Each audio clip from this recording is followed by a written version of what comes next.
Hey folks, welcome back. This is Lucid, Hero Seconding, Hello, everybody.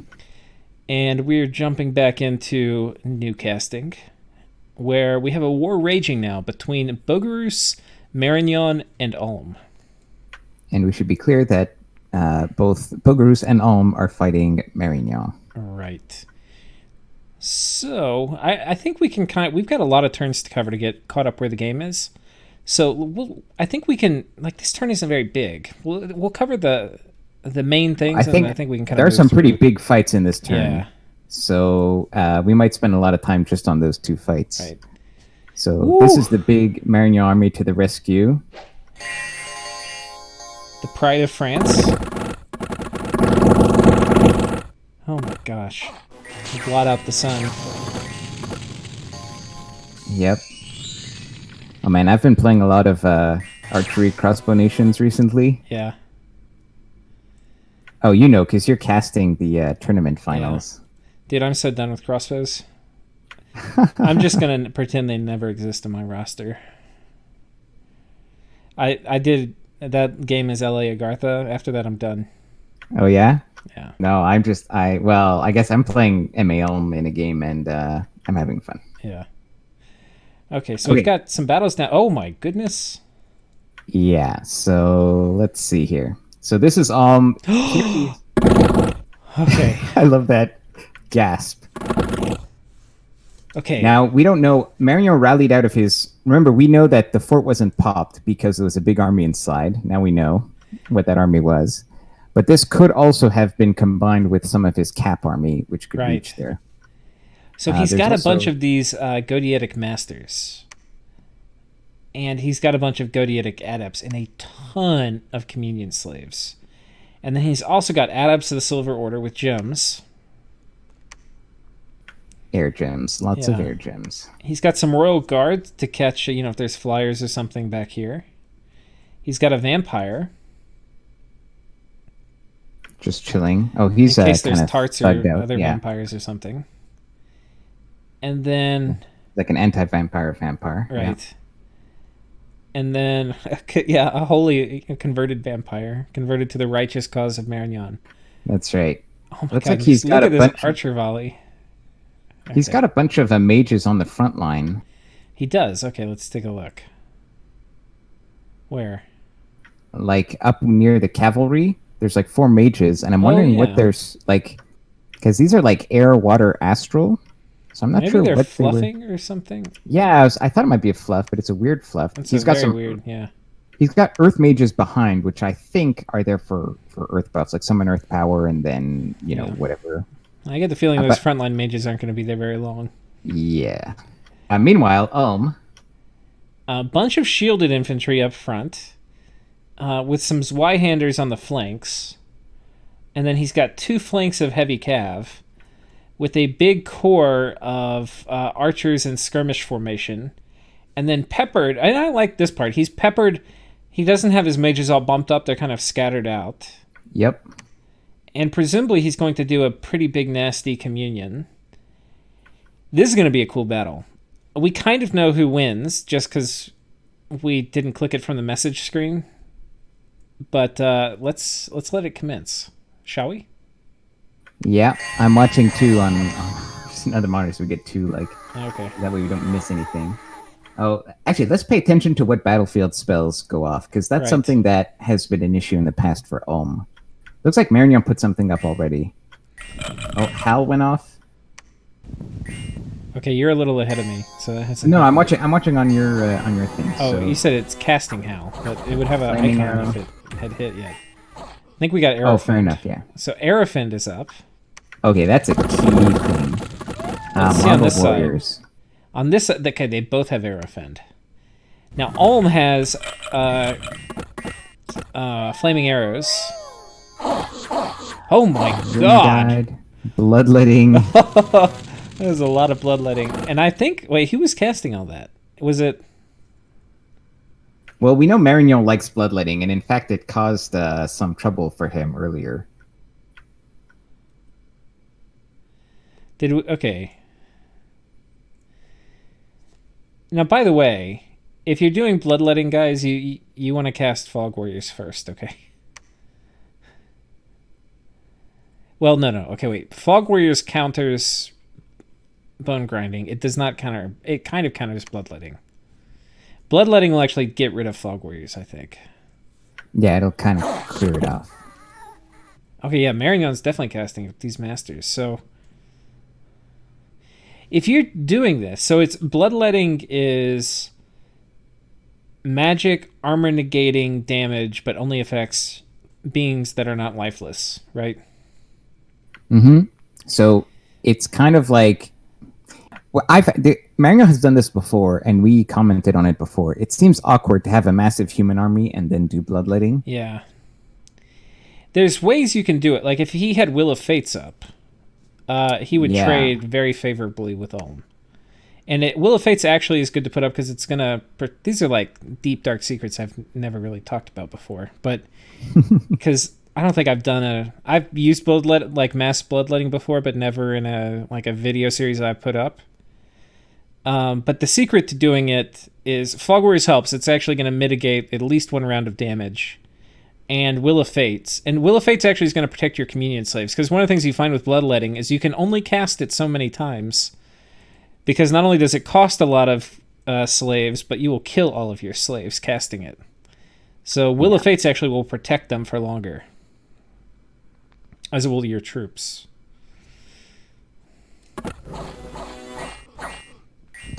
Astral Healing, which is not often used, but makes sense if you know you're doing bloodletting, right? Yeah. Oh man, that actually does make a lot of sense because it heals everybody. Yep. So whoever didn't die kind of gets topped off. This is kind of Galaxy Brain. I've never seen that combo before. That's actually really smart. Okay, there goes Will of Fates.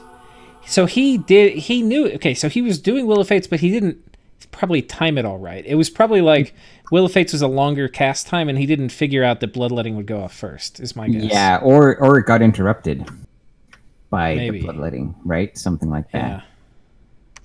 Yeah. All right. Let's look at, so how devastated has Ulm been from these bloodlettings? I think we're going to have to watch this battle again, but it looks pretty bad. There goes another, yeah. There goes mass protection.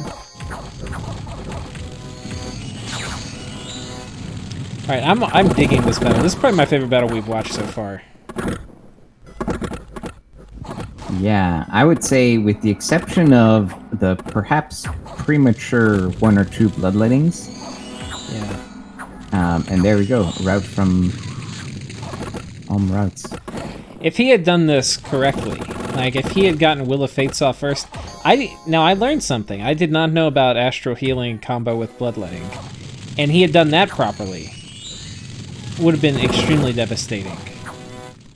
Yeah, I think you can... So, I think you can, if let's say you have... Because he has two Geotic Masters. They're his Bloodletting casters, right? Oh my gosh. Yeah. So, let's say you're casting 2 times Bloodletting on each of them on the script, like rounds 4 and 5. Right? Because that's as far back as you can push it. Yeah. So, you can easily get off, let's say you're communion up on turn 1. Turn 2, you can do all of your, like, Will of the Fates, whatever you need, mass protection, all that garbage, right? I think you can probably do Bloodletting turn 3 then. Yeah, exactly. Because you're going to want to do, like, Astral Healing on turn 4 and 5. Right. You probably want to cast Astral Healing multiple times, too. Because it doesn't heal that much. It's like... Yeah, it heals 2. It's basically the opposite of Bloodletting. Yeah. Now, the other thing, I think, but I could be wrong, I think Bloodletting is MR negates. He did put up anti-magic really early. Yeah. And look who did not put up anti-magic. Ulm didn't. Huge mistake. First of all, just fighting another nation which can communion at all. I mean, you just want to have anti-magic up this far. And you're Ulm, it's like it's your weakness. Yeah, exactly. Alright, so pretty heavy casualties in the first few rounds, but after that, Marignon basically stopped taking casualties. and he's just gonna wipe. Oh Well, these my are the commune gosh. states, so that's why they're just chilling there. Yeah. Oh my goodness. All right. So yeah, he loses. It was not cheap for him. I mean, this is. I mean, relatively speaking, I think it was a great trade. I mean, he does lose. Oh, I mean, the no, Royal we're gonna get to Navigators the other are side of cap the only. ledger, but this was not free. Like, What you're are the Royal losing- Navigators? Let's count total number of mages. Royal Navigators are cap only, so he lost 5 cap only, and then And one Geotic 6, Masters. 8, 11, 12, 14. The vampire doesn't really count. So, like, and plus about 20 mages on this So side. I find it's really important to separate cap mage at this point in the game, like on turn 50, turn 60. It's really important to separate out like the cap mages and the chaff mages, Yeah. right? So you can probably, like Marignon was pretty big, now he's smaller, Yeah. but he can afford to lose a lot of the cheap mages if he, obviously only if he kills, the Yeah. equal or greater number of Ulm mages. And it's the same thing for Ulm. Right? But Like Ulm kind can of. And I agree, but he's in a defensive war in a 2v1. Yeah. Ideally, like he's not yeah. he's not buying anything for this. This has not won him anything. This just won him to keep what he has. Yep. But yeah, you're right. Like if he was beating Ulm with this would be cool. But he did take he lost 6 cap mages, and I Right. think he could have avoided those losses Yeah. if the script had been tweaked a little bit. But I mean, he cleaned house. yeah. But I mean, honestly, for this to be, I mean, this is something I haven't seen before. I mean, I've seen Bloodletting spam, but I've never seen it comboed with Astral Healing. So, like, first of all, hats off, because I wasn't expecting to learn a lot from this game. But we've now seen something I've never seen before. So, now, And you could even do it with you could even do it with healing mists too. yeah. Obviously Okay. mass regen, but still, like that's Yeah, all the mass healing region you would spells. want to have. I guess But he doesn't have it. good access to nature. I mean, he's got the Woodhinge Druid. I kind of want to see what it was casting. I mean, he did mass protection. I mean, he might not have enchantment 8 is what I'm saying. That's probably what he was there for, is mass protection, that Woodhinge Druid. Yeah. Okay, so the Black Priests, they've got... Okay, lost 4... Oh, 14... So this is closer to like 40... Or no, like 35 mages, commanders lost. Mm-hmm. And then the troops... I mean, he loses lost everything. almost everything. Just about, yeah. And And that's this was where you all can see- quality stuff. This wasn't like wolves. Oh, yeah. There are 20 wolves here, 30 thralls. Yeah.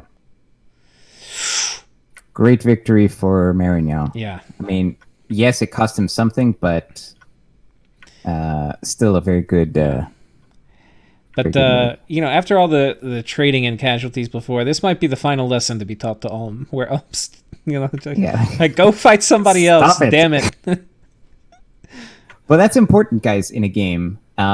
Even if you're fighting a defensive war, and you suspect you might lose in the long run, you gotta inflict devastating blows to your enemy, so that they are tempted to leave you alone and go focus on somebody else, and then that gives you the opportunity maybe to turn around on the other aggressor and just do a 1v1. And the emotional harm you cause. Like, That's true. I mean, can you imagine Ulm, like all the time he spent scripting this? Do you think he's going to want to spend all that time again scripting all this, putting this army together, doing all this stuff? And you think he wants to send that into Marignon again? Hell no. Hell no. He's going to look for any excuse he can come up with to not do that again. Well, it's like the second time now that he's lost a ton of dudes to bloodletting. Yeah. But the first time was not like it was. He They won. both lost. Yeah. Yeah. They All right. both So won. this is Bogarus. So Bogarus, he's got some bait up front to like evocation bait with the trolls. He's got flanks of Cav, and then he's got a pretty diverse mage group. He's got Storm up in conjunction with Arrowfiend. So these guys are not going to take any And he's damage from flaming those. warriors to his own. So he's using crossbows. Yeah. Oh, the Fog Warriors comes out. Yeah, and there are no.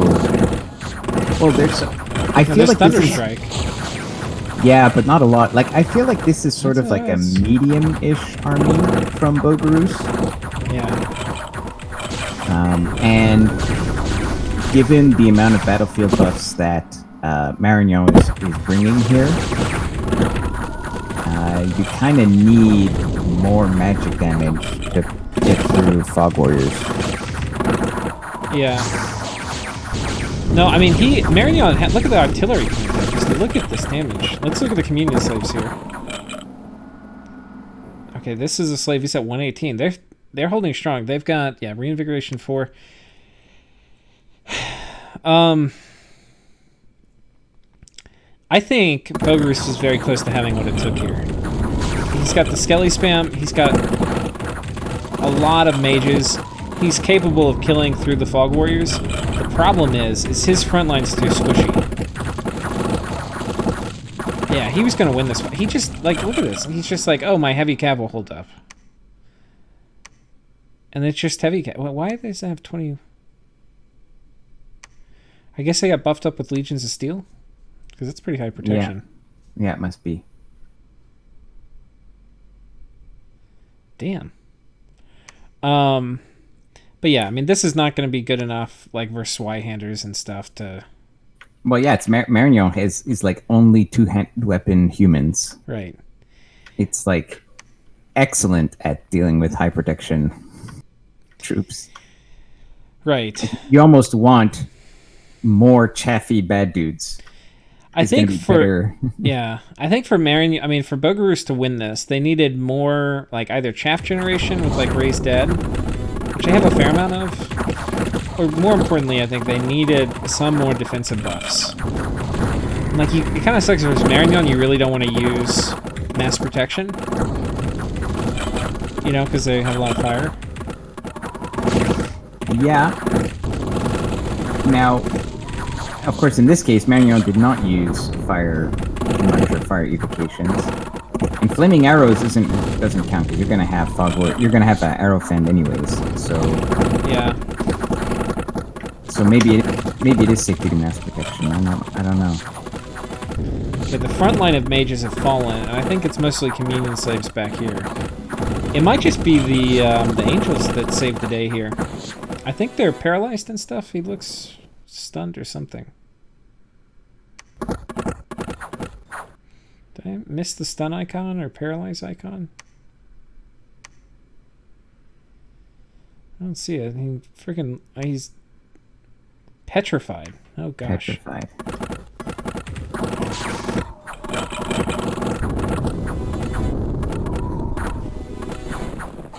It looks like the communion is running out of steam for Bogarus now. 11 slaves still? Okay. I bet you it's not going to run out of that much. It depends how many masters are left. Drain life, paralyze, horde of skeletons. I think they killed these guys. Enough drain life spam. Soul Vortex isn't going to work. Oh, no, they still got a lot of living things around them. Holy shit. But these guys are mostly routed. This guy's casting some Thunderstrikes, though. I feel like maybe we're watching. There's like a different. There's a Version. patch difference here. Yeah. Because this looks like it's gonna go. I think this is just going to be the Angels who win. But Yeah. it was Bogarus looking routes. like... Yeah. Let's look at the kit on these guys. Just standard kit.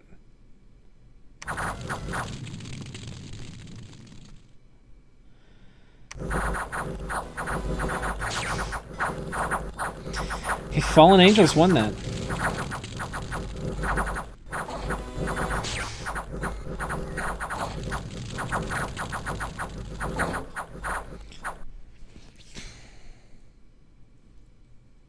Let's take a look at what they lost. Because it looks like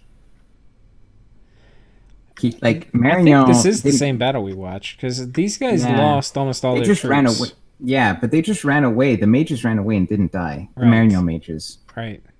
which is Except for a why. few, which is totally fine. Sure. Yeah. But this is just, oh my gosh.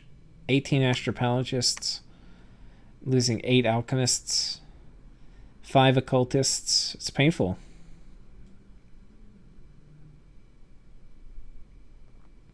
All right, what would you have done different as Bogarus here? That is tough. Um, Because there weren't huge mistakes. Like this was a competent army. This isn't some garbage the AI would have thrown together. yeah, absolutely. Yeah, it's hard to say. So we were talking about how more defensive buffs would have let the front line stick around longer, but the real issue was the fallen angels, Yeah. right? So let's One of look the things at. that's really nice is it's nice having. And these don't have that much MR. It's nice having pure astral mages. And That one of the aren't going to things do Bogarus anything. did not bring was Yeah. Keeper of Names. Or Master of Names. Oh, wait, no, that guy's still going to have another path. But, like, the blood randoms here, they really can only cast Astral. Oh, no, these guys, Calendologist. Does he have any of those? Oh, he I had agree. 2.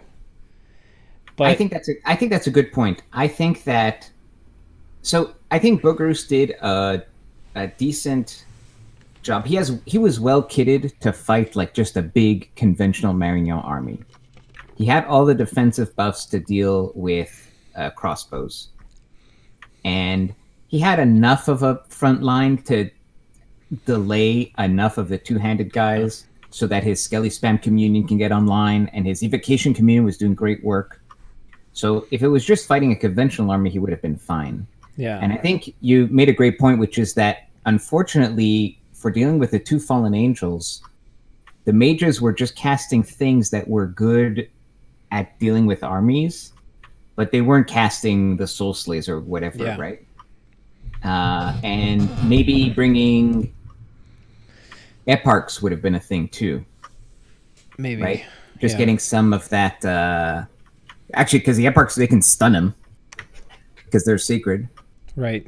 And they could just damage them. And it's not like Marignon's going to be doing Skelly spam, so you're not worried about your eparchs just doing banish for no good reason. Right. Actually, aren't they demons? No, they're not. The fallen angels? Oh, yeah, they are. Yeah, Okay, they are. crap. They are. I was thinking they were undead or something. Yeah, they're So demons. like eparchs would have been a thing here, Yeah. I think. They're also flyers, so potentially you can have your own thug scripted to kill flyers, and that will target them. Yeah, but we haven't seen any kind of thugging from Bogarus yet. He hasn't like. Yeah. It's not a very thug-heavy nation, but... No, you'd have to like either go into, I don't know, whatever tarts, but Yeah. that's later. But I don't know, trolls. What else? Yeah, but I mean, you can whip out something and put a holy scourge on them. Yeah, given that it's a demon, I think that could have been a cool thing because you could really fluff them easily with Bogarus. Oh yeah. So just poop out like 10 guys with holy scourges. Right. This is what I like to see, though, and this is just kind of my preference for Dominions. Like, I look at Marignon fighting like a dog. He's in a 2v1, and if he wins, he's going to win through like prowess on the battlefield. It's not just like, oh, I'm going to gang up on one player after another. Yeah, it wasn't clever diplomacy. It Right. was, yeah, blood and sweat. A lot of blood in this case. A lot of blood. So that's this conflict. I don't think there's much else to cover. I don't think so. Looking at the turn, doesn't look like there was anything else here. Let's go ahead and go to the next turn, which would be turn...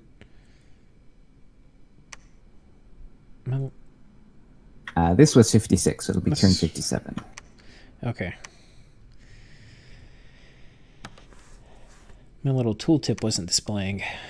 All right. The Throne of Fortune has been claimed. That's the underwater Atlantis throne. Right. And we have horrors coming in underwater to deal with these stupid water elemental casters. This is one of the things Bogarus can do. Lesser horrors. I think they use the starlets. Though the occultist technically can do it too. Unfortunately, Frozen Heart. Yeah, very good against pretty horrors. good spell. Good against Doom horrors even. It's good against a lot of things, guys. Water magic is pretty strong. Let me see who they cast it with again. I'm pretty sure. I know the occultist can, but I think that you want to do it with starlets, but I'm not sure. Yeah, this is the caster. So The cat mages, yeah. So there we go. Mages pretty good against Tars. What they're not great against a lot of times is like the big horrors. If you're sending a normal horror, not a lesser horror.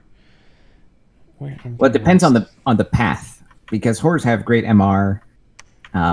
So yeah, ironically, if you're doing like evocation, it tends to work well. But if you're doing like other stuff, you just tend to yeah. No, I mean they'll be okay. I mean, mages are always going to be pretty okay against Tars, but if you get the big flying ones, like the big normal horrors that fly, they'll just jump in back there and eat their brains.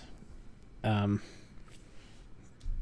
yeah, that was cool. And then we've got some battles, so let's watch.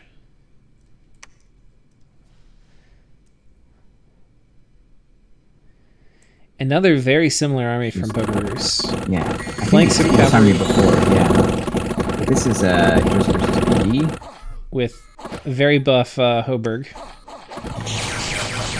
They're cool, man. Well, actually, they're cool until AoE things come out. Oh my gosh. That's a lot of lightning bolts. Alright.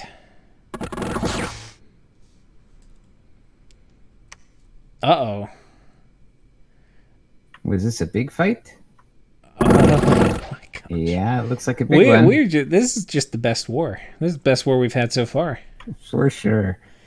You know, this is, I think, what people think Dominions is going to be. People think Dominions is going to be these epic human armies squaring off to fight each other. Yeah, but... And then when you... 2/3 of the time, it's just like... cheese. Like half of it, the army is like this, is what we're looking at. And then on the other side, it's like a tart. Yeah. It just kills it, right? I mean... Or whatever. I think, the more experience, like, the people in the game, the more it's just various kinds of cheese.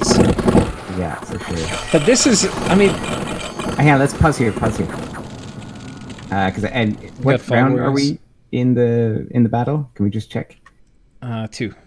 Okay, so let's see. This is important, guys. If you learned something from watching this game, is get your battle enchantments up on round 2 at the latest.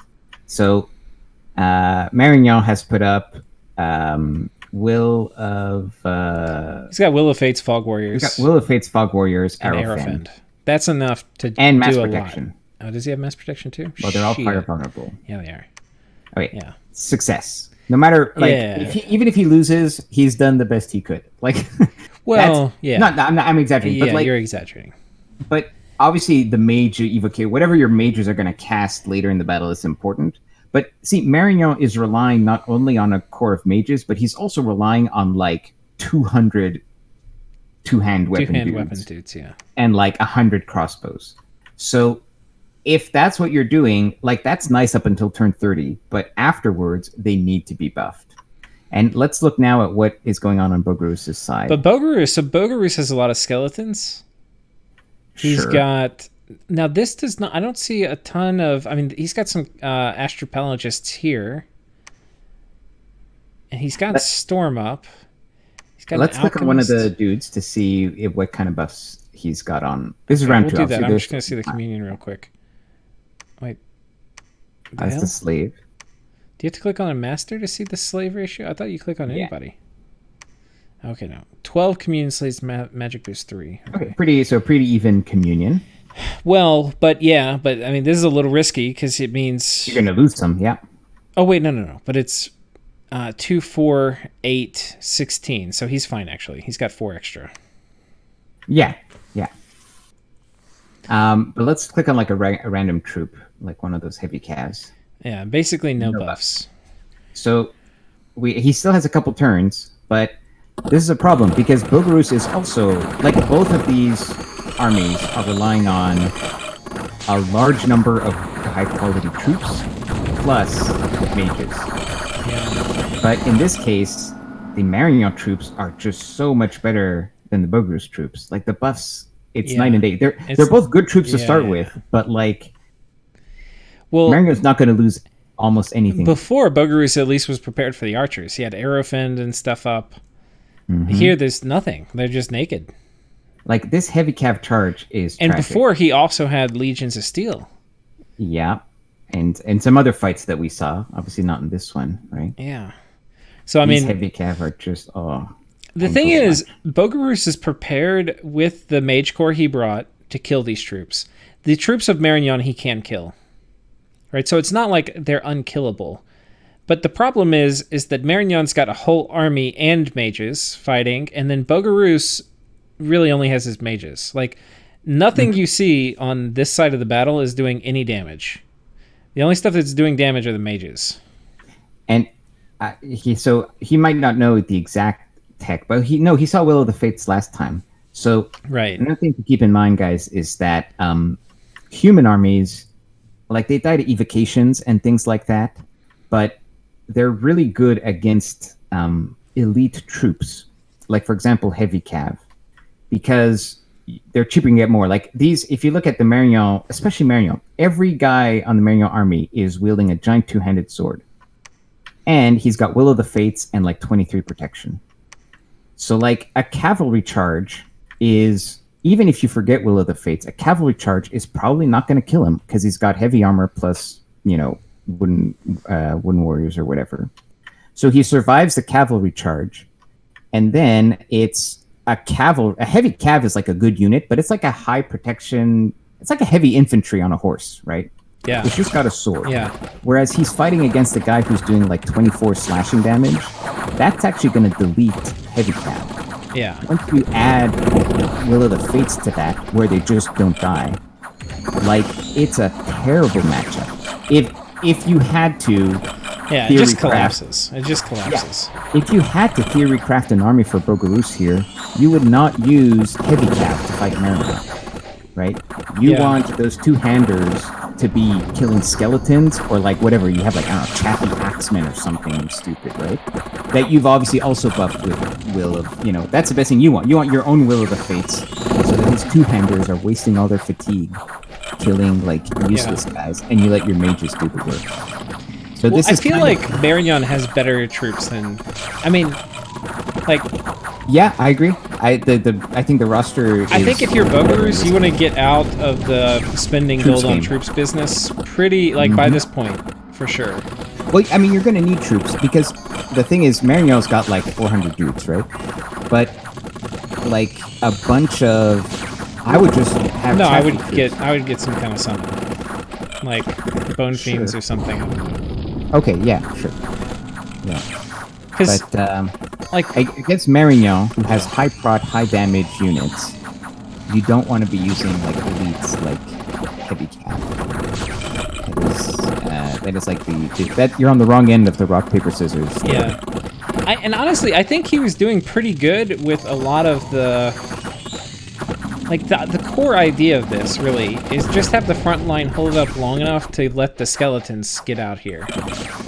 And this way, it's actually kind of working. But I think that's kind of how... That's looking to me like if I play Bogarus, I think I'll start thinking about it more. He's got another big issue, which is that he had, like, a lot of heavy cav, and they all died, which is bringing him really close to the HP route threshold. Yeah, he's getting close, but the undead are kind of bolstering him up. Yeah. But I'm worried when these archer cav die, that's going to be enough to cause the rout.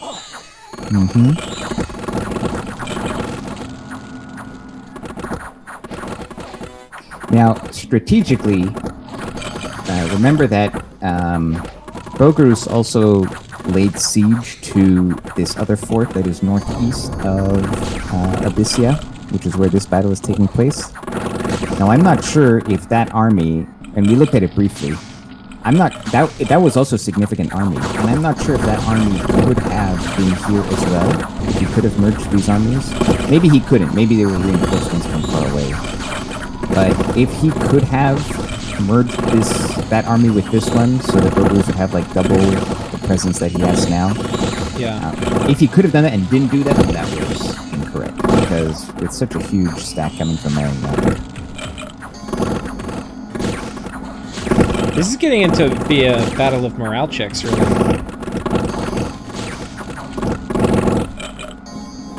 Let's take a look. He might have burned out his communion.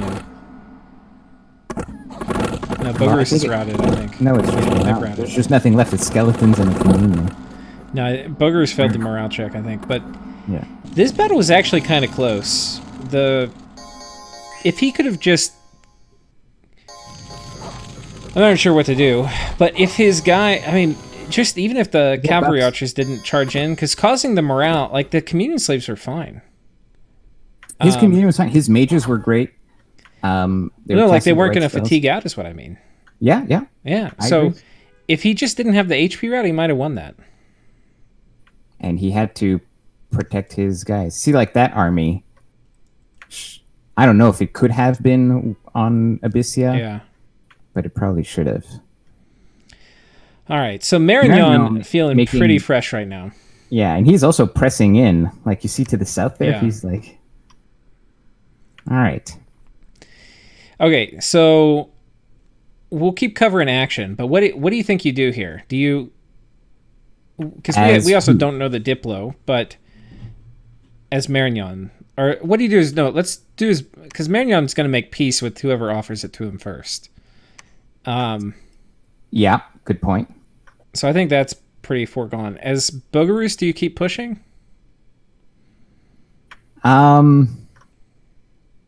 Actually, honestly, as Bogarus, you just kind of got wrecked. Yeah. You lost a major army that you tried to sail across with, and you lost another pretty large army there on Abyssia. If you peace out now, you lost armies, but you didn't lose any territory. Your territory is basically where you started, right? Yeah. And Bogarus has other options, namely Ulm. Right. Like they could turn around and backstab Ulm. Yeah. So that's kind of what I'm seeing from Bogarus. Now, but honestly, in Bogarus' position, remember from the beginning of the game, we've always been wondering, like, when is Atlantis going to kill Bogarus? And Atlantis right now is not doing anything. Like he's like playing around with like that throne there. But we're kind of all waiting. This border is super demilitarized on both sides. Yeah. They seem to really trust each other. So that might be a thing, right? Maybe you trust him, but like I'm kind of waiting like what's Bogarus going to do now? Maybe what's Atlantis going to do now? Maybe it's going to be Atlantis Raga, we don't know. But you need some like Diplo intel if you're Bogarus, cuz you could keep fighting Marignon. It hasn't worked so far, but there are things that you could do differently to make it succeed. Yeah, I think he's lost too much now to like even make a push. There's just too much Marignon army. He's got to be defensive now. Yeah. I mean, look, Marignon's pushing on his cap. If he has another major loss, he won't even be able to get good terms in peace. Yeah. I think that's one thing to think about too. Like, all of your armies are negotiating tokens for peace. Like, as long as you have big, scary armies, you can negotiate for peace. The second you expend yourself... I've won, and I don't even try to. Like, I'm trying to tell people, like, if you attack me, I'm going to kill you. And they attack me, and then I kill them. And they've done it so thoroughly, and they do not listen to my advice so much, that they have completely spent themselves on me by the time they finally are willing to make peace. And at that point, it's like, I really want to make peace with you, but like, imagine if this army dies, and this army dies, and this army dies, because Bogarus is so committed to winning, because Marignon's this existential threat that must be eliminated. Once these things are dead, like, Bogarus is just a yard sale, Yeah. So now, Marignon's not Marignon's not, unfortunately, in a great position to take advantage of that because it'd be really stretching far for Marignon. I mean, he could take some land, but if you look like on Marignon's southern border, it's going to be hard to push west because he's bordering Ulm there, right? So it'd be hard to Yeah. get into Bogarus that way. To the northwest, it's more possible. The other question If mark I were is, Marignon, if I make peace with Bogarus, I eat Ulm. oh yeah. Right? But If also, I what's don't going on make with peace, Utgard? if I don't make peace with Bogarus, yeah, if I make peace with both of them, I eat Utgard. If I make peace with Bogarus but not Ulm, I eat Ulm. If I make peace, and then let's say I make peace with nobody, I just keep defending here. I don't even worry about, you know.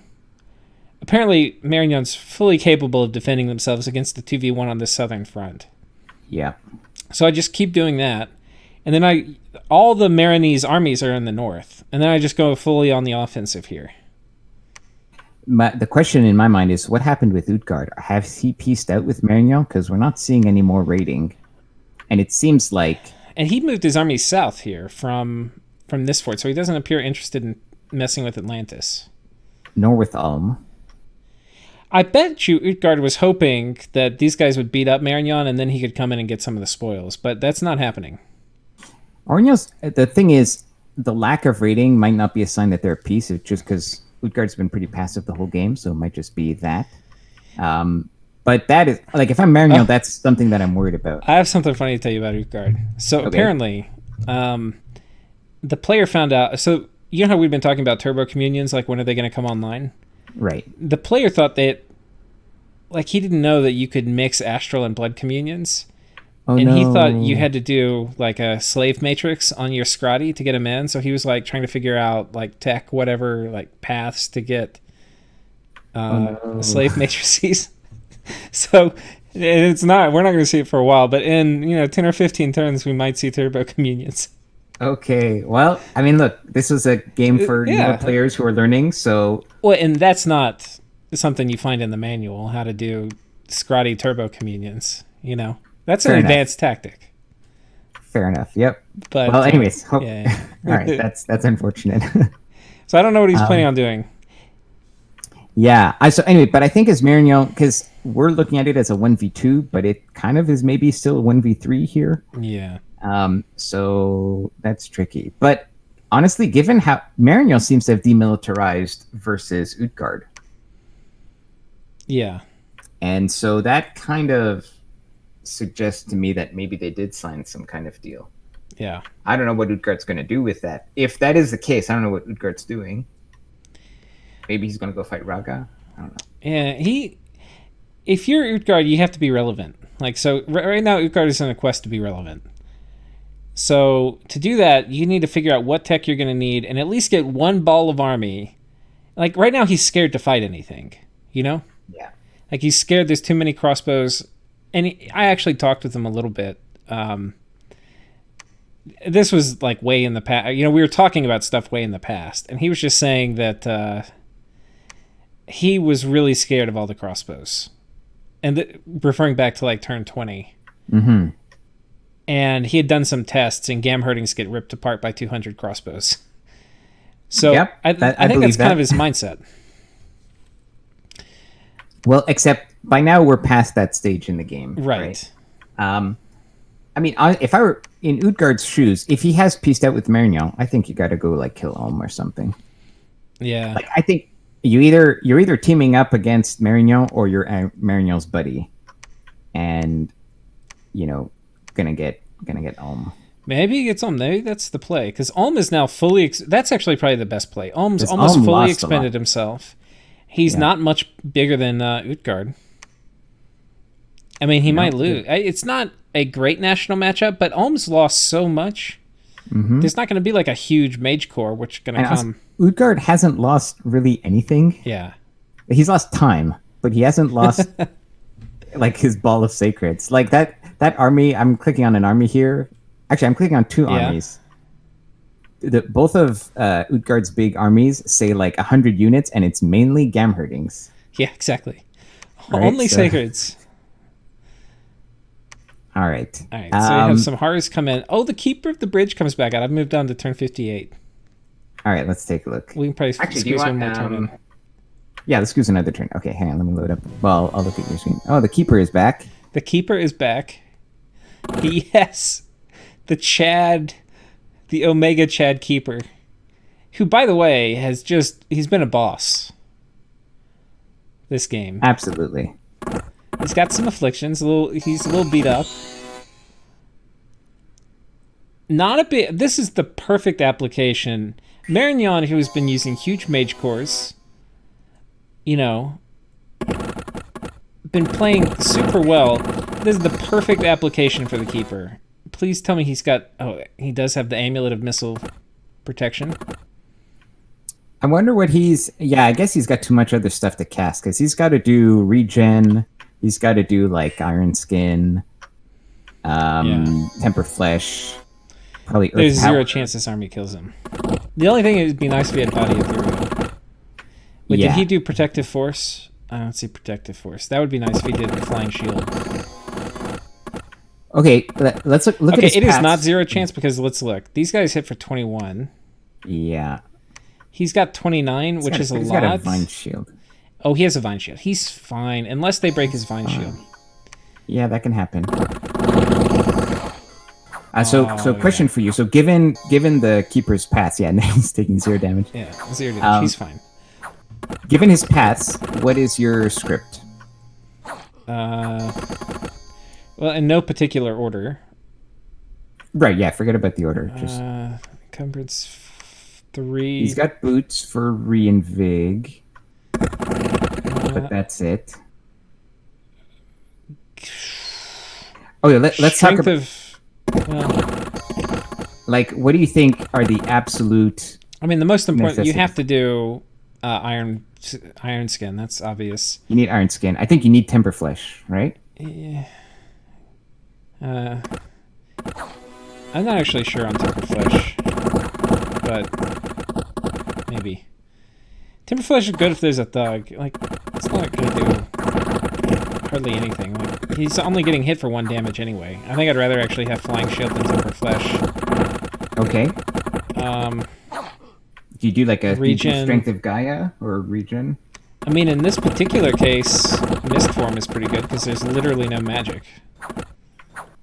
Strength of Gaia, it's okay, but it's... And maybe you could do that instead of... I mean, I think you get +1 protection from the Bark Skin. Part of Strength of Gaia. Yeah. What size is the Keeper? Is he 6? Yeah. Yeah, he's 6. He doesn't need to be enlarged. Yeah, maybe just regen. It's kind of hard to lose. It's a good kit. This is a good kit for this. Good budget kit. Mm-hmm. Chop, chop, chop, chop, chop, chop, chop, chop, chop. Oh, he got paralyzed, so there's some magic. What's his built-in... What's his MR? Oh, he's got this idiot here. God, he's so lucky this guy didn't do Power of the Spheres.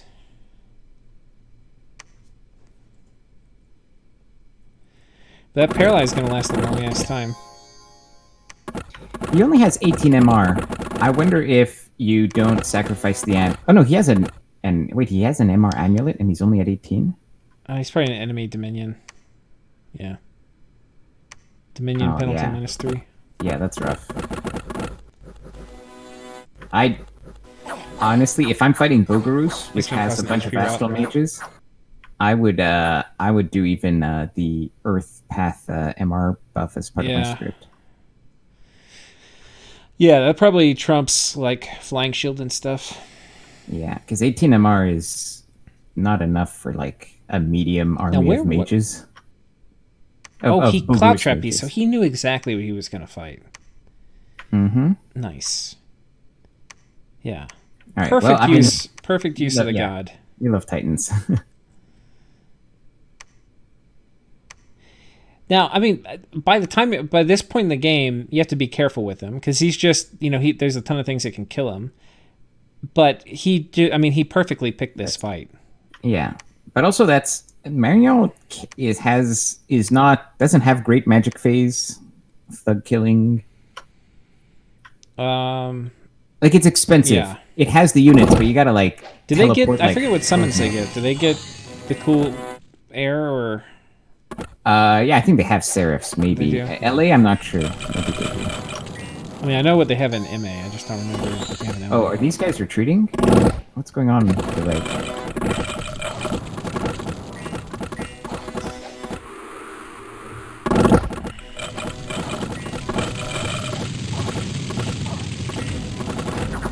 All right.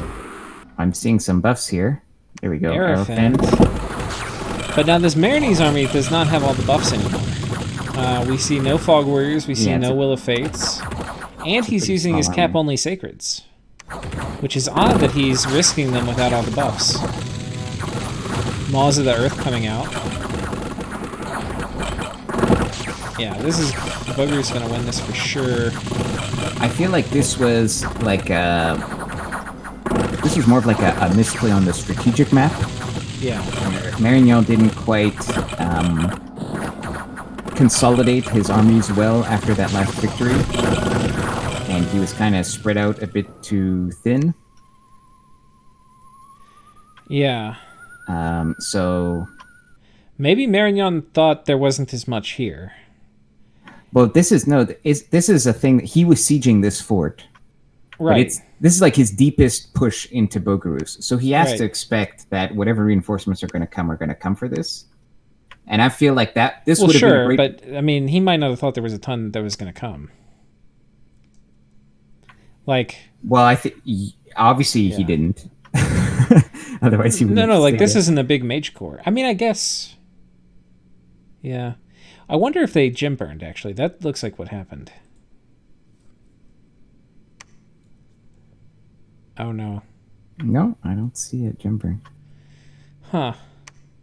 I feel like as Marignon, after the last turn, where he had all those great victories, and he had also pushed out, I think it's tempting, right? You just kind of killed a bunch of big armies, and it's tempting to press the advantage. But Bogarus is a very large nation, and a lot of those Bogarus things retreated. You're pushing close to his cap. I think you need to consolidate. Now you can consolidate forward, but you got to consolidate somewhere. You're going to be vulnerable to a bunch of counterattacks. You need to get back into 2 or 3 big armies, and then you can resume raiding, I think. This was a great army to push with last turn. It's the perfect size. Watch this guy. But to hold the front, this is not good enough. Because you're vulnerable. The Bogarus is kind of on the offensive here. Wind Guide. The fuck? He doesn't have any archers. Why do you cast Wind Guide? I'm just sitting here staring at him. Fog Warriors! But no something happened here. Okay, here's what I think happened. Yeah, this is just not consolidated properly. Something happened. Either these guys were supposed to be slaves, like Sabbath slaves, but they didn't have blood slaves. Because this guy becomes a communion master. Oh, hey, I'm talking. I didn't hold my key to press down. So yeah, I was going to send you a message because I have some senior audio. So something happened. These guys were either going to be communion slaves, and they didn't have blood slaves. Ah. This guy does communion master. He's got a lot of air gems, and he casts Wind Guide, which you would never cast because he's got 10 archers, right? So I think he was going to do Fog Warriors, but for whatever reason, either there were other communion slaves who didn't make it, or these guys did not Sabbath. Yeah, I see that. And if he got Fog Warriors off, I'm not sure if he would have won, but he might have. These guys are on... Okay, that's what happened. We already know what happened now. These guys, their script is Sabbath slave, stay behind troops. And that's why they're moving around. And that's why they're moving around like this. But he doesn't have the blood slaves. Yeah, that's exactly. I was wondering if they were retreating. Yeah. Okay, so a bit of a scripting fail. And he cast Wind Guide because Fog Warriors couldn't trigger because there were no slaves, so... And then Air Elementals. By the way, the other thing that I noticed, can you go back to the beginning of the fight and just look at Bogarus's formation? Yeah. So Marignon has not yet shown high enchantment, but that's going to come sooner or later. And if we go look at Bogarus, like Marignon has a ton of two-handed troops. We're looking at like fog warriors and stuff like that. But Right. one great use of a medium army like this is like one of those mages in a tiny communion, 3 mages, mass flight, hold attack rear. If you have 150, two-handed Marignon guys Yeah. attack rear you with mass flight. Now, Boogers is putting up Storm, but the Well, timing both armies is... can do this, to be honest. Yeah, but what I'm saying is, this is like Marignon... like, in this specific situation, Marignon is trying to be effective with like a medium-ish army on the front line that it knows is going to get attacked. So it's almost like a trap that you can lay. I wouldn't do it with a bunch of sacreds. I do with like 100 regular two-handed guys. 1 high air mage. Maybe he needs 2 chaffy communion slaves. Yeah. I mean, communions in general are very vulnerable to mass fight, so it's a tool you should, if you have it, you should be thinking about. I mean, but it's just a massacre. Yeah, it looks like it was a scripting mistake. Now, it looks like most of the mages get away. Right. Which is good. Actually, Bogarus ended up losing a lot here. I don't even know how. Did he burn out his communion, maybe? That must be what it was. I mean, could have been Thunderstrikes, too. That's exactly right. Yeah, that's exactly right. So... Yeah, he burned out his communion, yeah. I think it was off-path casting. You look at it, he's got a lot of off-path dudes. Yep. So... That's something you have to really be careful about as Boogers. Like, who do you use as communion slaves?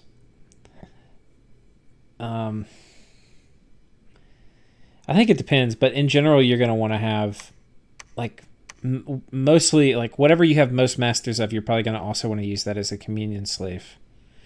And then you, as Boogers, you can't get super aggressive on master-to-slave ratio, so.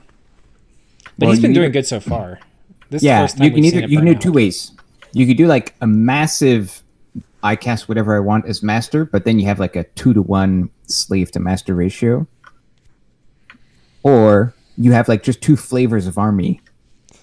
You have like a Skelespam flavor army, and then you have like a more elemental spam flavor army. And you kind of separate out your mages. Yeah. Okay. So let's make sure we got the battle reports. We've got here small skirmish. Here we've got just small skirmish. Here we've already looked. Here we've got this. Here we had the Keeper of the Bridge come in. Underwater, Bogarus finally won. All right. Oh, those are horrors. And stalemate again on this front. So Marignon was pressing the advantage after that victory. But now their forces are kind of split, and this is a big scary force from Bogarus that's cracked this fort. I don't know if Marignon... I mean, it depends how many gems he has, what he has here. I don't know if he can defend this. This is not a ton of mages. This is not the same kind of army that was winning these fights previously.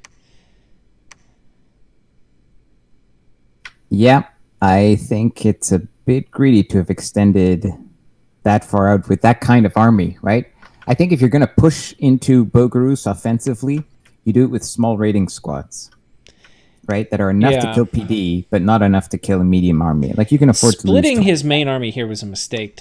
He should have moved both of these up here so that he could have, come over here and taken this. Like, doing a raid with an army of this size and probably with a lot of mages. Maybe. I mean, for example, actually, we see in that province there were a bunch of mages. Those Bogarus mages would have defended a small raid, and he would have lost his army, but that was still the better move. Yeah. Right? Like, he should have attacked this province with, like, I don't know, like 15 halberdiers or something, right? Let's see what Boogers was doing here with his defense. These guys might just be. I think they retreated. Nope. It's going to do Earth Elemental spam. Or Earthquake.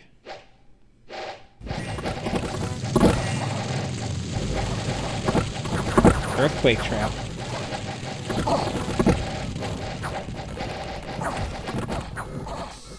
Highly ineffective. Earthquake isn't great versus Yeah. high protection. He got some of the mages though. Like once the mages fatigue out, it's kind of okay. But yeah. But he lost the boots too. Yeah. Kind of whatever. Even trade. Okay. Let's look at the messages. Is there anything else you think we need to cover for this turn? I think we got them all. Yeah, I think so too. Well, Zach, what are your closing thoughts on this? We've been focusing a lot on Marignon, but I'm looking at Ulm and Utgard, and I'm kind of still confused. Because it's an interesting war between Marignon and Bogarus, for sure. There have been some great moves by Marignon in terms of the scripting and the battles. I think on the strategic map, there have been errors maybe on both sides. Just recently, this last turn, Marignon maybe made some errors. Previously, he was doing well. But I think the real game changer here is what is going on with Utgard and what is going on with Ulm. Because... And we don't know because we don't have the Diplo information. But if Marignon is still constantly worried about Ulm and so has to keep has to pour a lot of resources onto that front, then I don't think he can sustain. I mean, he did wipe out a lot of Bogarus from the map, but Bogarus is really big. Yeah, he's bigger than Marignon. He can rebuild that much faster. And if you're fighting half of Marignon, because Marignon's busy fighting Ulm, then there's no way Marignon can sustain that war in the long term. So what is the Diplo situation between Ulm and Marignon, right? That has more of an impact on this whole war than any kind of strategic moves that Marignon is going to make or not. And Utgard figures into this because if Utgard isn't fighting Marignon anymore, then who's he fighting? And he might be suffering from a little bit of depression.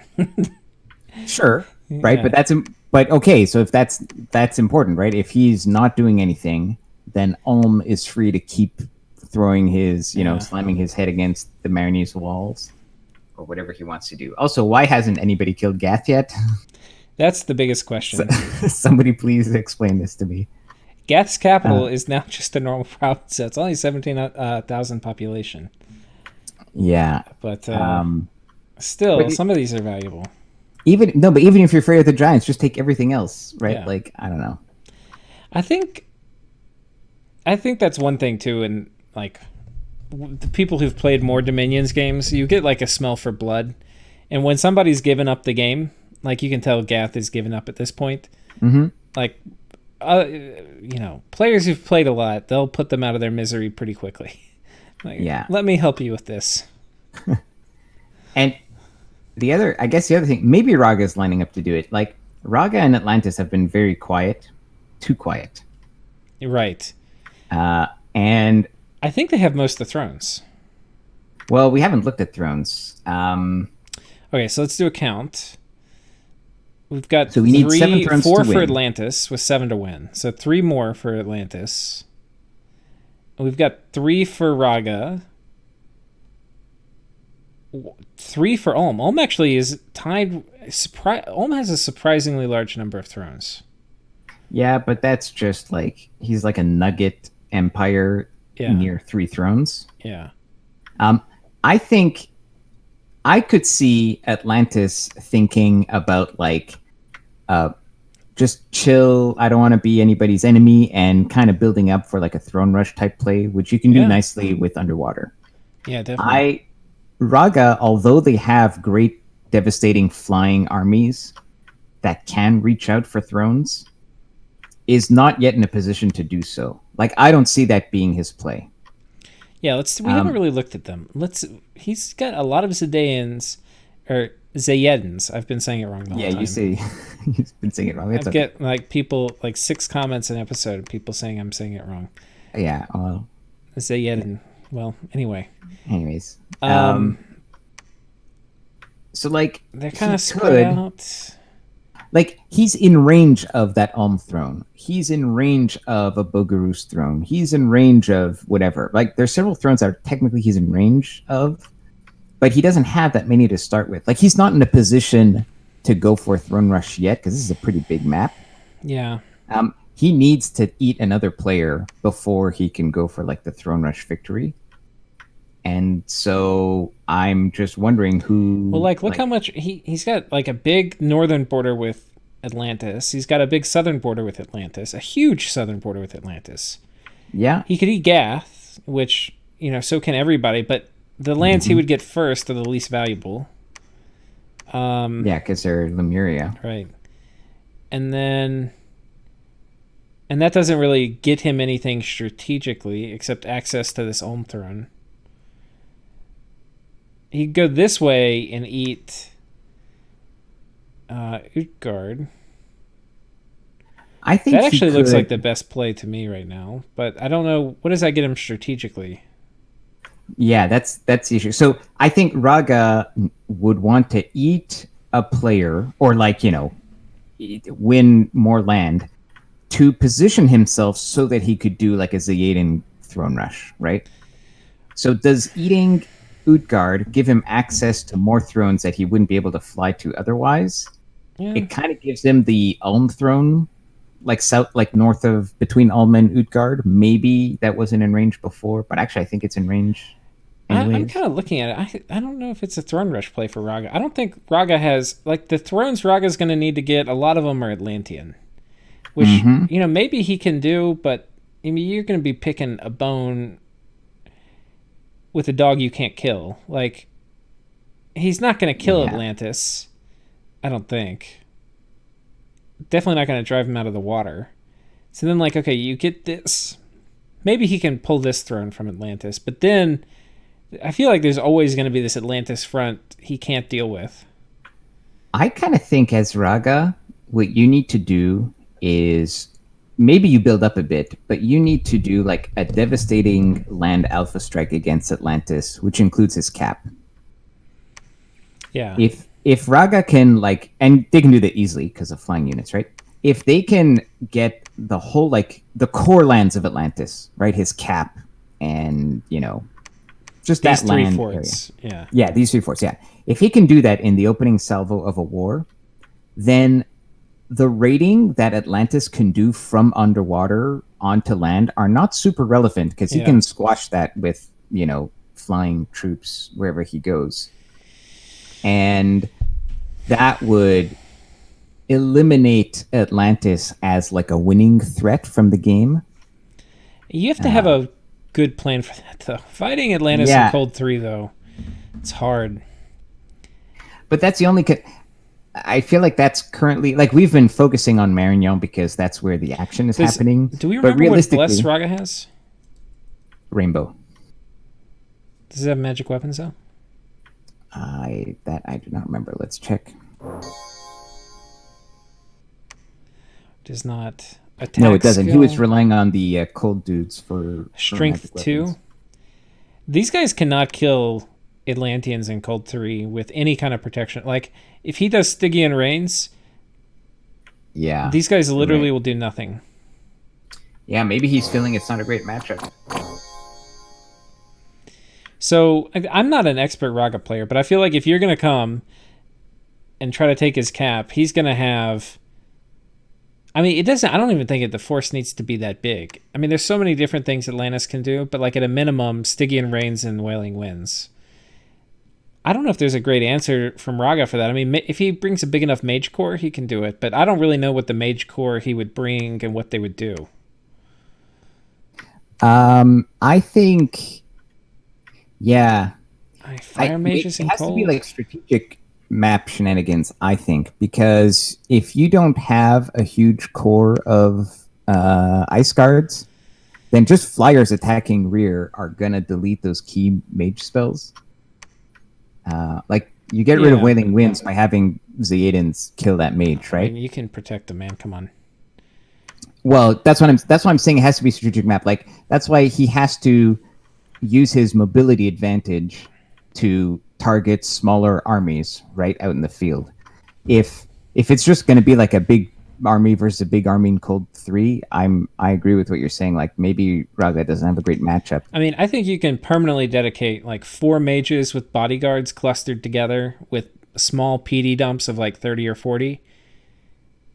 And you can just permanently protect the forts here versus a lot.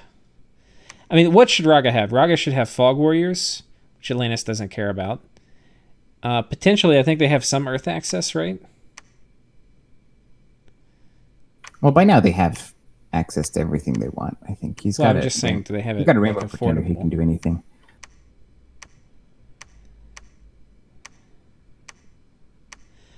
I mean, I think if you have enough PD and you have good enough mages that can support all 3 of these forts, it's going to be hard.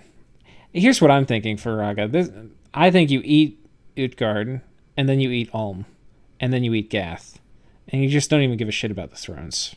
And then once you have all this, you just do it one at a time. It's like Germany in World War II. You're just like, hey guys, don't mind me. I'm just going to put Utgard out of their misery. Yeah, nobody and cares, then, right? hey guys, don't mind me. I'm going to eat Gath. He's kind of not playing anymore. Don't mind me. And then, oh, Ulm, you're a scary blood power. We're going to knock you out. Don't mind me. And then now, while everybody else is in this super grindy war, you've picked off the 3 smallest players. I think that's the best path forward for Raga. What does Atlantis like? Does Atlantis just let that happen? Like, what is Atlantis? I feel like Atlantis is looking at the throne angle, like looking to throne rush. Yeah. So, which can be fine, because that can be like what everybody's paying attention to while you eat the rest of the world. Yeah. But I don't know. And vice versa. Atlantis is going to rely on Raga getting big and scary. And so people are going to focus on Raga. But maybe what you have to do is you have to, in case Atlantis goes for that throne rush, you have to keep one army which you're going to try. Like, you have a plan to take this one from Atlantis if you need to. Yeah. Okay. Well, we'll have to see. We'll have to see in the next episodes. Many more turns, yeah. All right, guys. See you next time. Take care.